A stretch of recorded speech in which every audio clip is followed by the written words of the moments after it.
Okay.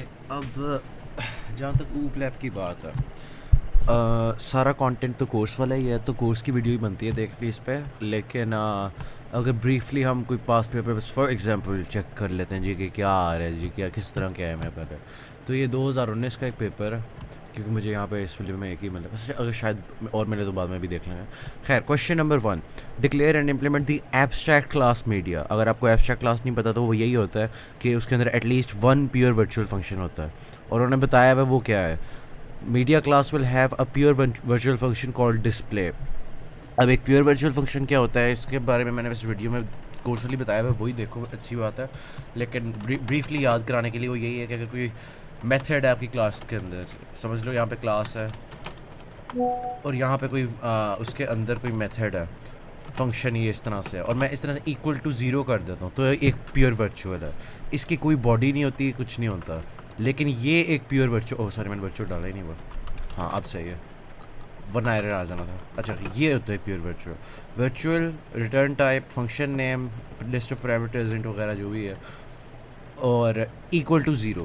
Equal to zero करो तो pure virtual बनती है। इस तरह से अगर एम भी छोड़ देना अभी भी नॉर्मल वर्चुअल है। अब प्योर वर्चुअल क्या होती है? प्योर वर्चुअल बस एक क्लास को एब्स्ट्रैक्ट बना देती है। एब्स्ट्रैक्ट क्लास क्या होती है, उसकी क्या प्रॉपर्टीज़ हैं? वो यही है कि आप उसका ऑब्जेक्ट नहीं बना सकते। मतलब अब मैं इस क्लास को अगर मैं अपने मेन के अंदर बनाने की कोशिश करूँ ना, फर्स्ट करो यहाँ पर मैंने इंट मेन की है और मैं यहाँ पे लिखता हूँ मीडिया, या नहीं, वैसे ए नाम रखा था मैंने, ए, और यहाँ पे मैं ऑब्जेक्ट रखता हूँ, यहाँ पे मैं इंस्टेंशिएट करने की कोशिश कर रहा हूँ, तो वो ऑब्जेक्ट बनेगा ही नहीं, एरर आ जाएगा। चाहे आपका कंस्ट्रक्टर ग्लोबल है या नहीं है, प्राइवेट है या नहीं है। तो ये एक बात देखने वाली थी, उसके अलावा कोई ख़ास बात नहीं है इस वाली में। क्या बस वही है जी, डिस्ट्रक्टर कब लगाना है, कब किस चीज़ ने टूटना है। फिर क्वेश्चन नंबर 2 जो है, उसके अंदर बस एक फंक्शन है, वो भी कोई ख़ास बात नहीं, बस टेम्पलेट्स का आपको पता होना चाहिए कि वो किस तरह से होता है।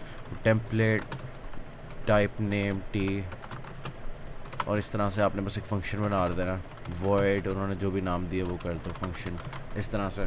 तो ये फॉर्मूला उन्होंने दिया हुआ इम्प्लीमेंट करना है, बस आपने एक 2D रे को ट्रवर्स करना है, 2D अरे को ट्रवर्स करना है, और देखना है कि लोएस्ट क्या है और मैक्सिमम क्या है। तो शुरू में अस्यूम कर लो पहली एंट्री मिनिमम भी है और मैक्सिमम भी है, और आगे जाके फिर कंपेयर करी जो कि ये मिनिमम है या ये मैक्सिमम है, इस तरह से करते रहो पूरी रेट रिवर्स करके, बस इफ लगाना है। ठीक है। तो ये क्वेश्चन भी कोई ख़ास बात नहीं है। क्वेश्चन नंबर 3 में भी कुछ ख़ास नहीं है, लेकिन मैं डिटेल में इसमें जाना नहीं चाह रहा हूँ। उन्होंने बस एक मेन दिया हुआ, उन्होंने कहा ये कोड चल जाना चाहिए जी, और उन्होंने कहा हुआ कि यूजलेस गेटर सेटर वगैरह नहीं बनाने, खाली वो बनाओ जो इसके लिए ज़रूरी है। उन्होंने बस क्लास डिस्क्रिप्शन दी हुई है कि एक यूनिवर्सिटी कैंपस नाम की क्लास आपने बनानी है, जिसके अंदर कैंपस नेम होएगा और डिपार्टमेंट्स की रे होएगी। अब डिपार्टमेंट टाइप ऑब्जेक्ट क्या है, मतलब डिपार्टमेंट की भी क्लास बन रही है कोई, तो उसकी भी खसूसियात बताई हुई है कि ये होता है जी, उसमें ये होता है। तो वो उसके लिहाज से ही करके देख लेंगे। अच्छा, जहाँ अगर कोई और पेपर मिलता है तो वो देख लेते हैं, वरना फिर बस ख़त्म। ये फाइनल स्प्रिंग 2023 जो मोस्ट रिसेंट है, उसके अंदर क्या था जी? उसके अंदर एक virtual zoo management system. In this system there are several entities such as animals, zoo keepers and enclosures. तो ये क्लासेस के नाम हो गए, मैं गेस कर रहा हूँ। तो यार यही है कि क्वेश्चन पढ़ना है, समझना है, कोई ख़ास बात नहीं है इसमें। यहाँ पे भी एक क्लास दी हुई है, देख लेते हैं क्या कहा है जी।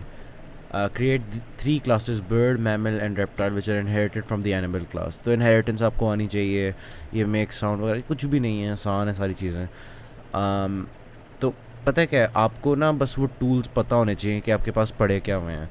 आप ये वाले काम कर ही नहीं सकोगे अगर आपने वो कोर्स वाली वीडियो के अंदर जो चीज़ें हैं वो नहीं आपको आते हैं। आपको अगर पता होगा कि किस चीज़ से एरर आता है, किस चीज़ से नहीं आता, ये इसके क्या रूल्स हैं, रूल्स पता होंगे तो ही आप इम्प्लीमेंट कर सकोगे। फिर जब आगे बात आती है प्रॉब्लम सॉल्विंग की, प्रॉब्लम सॉल्विंग तभी आसान होएगी अगर आपको पता होगा आपके डिस्पोजल पे कौन से टूल्स हैं। तो जो आपके पास है उसके साथ इंटीमेटली फेमिलियर हो जाओ।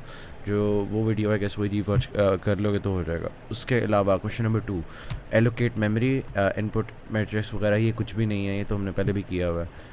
तो ट्रायंगुलर स्वैप वगैरह इसके लिए कागज़ पे बना के देख लेना, या MS पेंट पे वाली जैसे मैंने पहले भी बताया मिड वन वाली वीडियो में कि मैं किस तरह से करता हूँ इस तरह के प्रॉब्लम सॉल्व।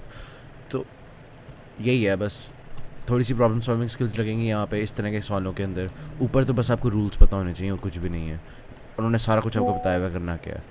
तो ऊप लैब की बस आपकी यही तैयारी है कि वो कोर्स वाला कंटेंट आपका पक्का होना चाहिए, problem solving on the spot ही होएगी। इस तरह से आखिरी दिन प्रॉब्लम सॉल्विंग स्किल्स डेवलप नहीं होती, पूरे सेमेस्टर के थ्रू आउट ही होती है, असाइनमेंट्स वगैरह खुद करके, छापा लगाए बिना करके। तो उसके बारे में मैं और कुछ कह नहीं सकता।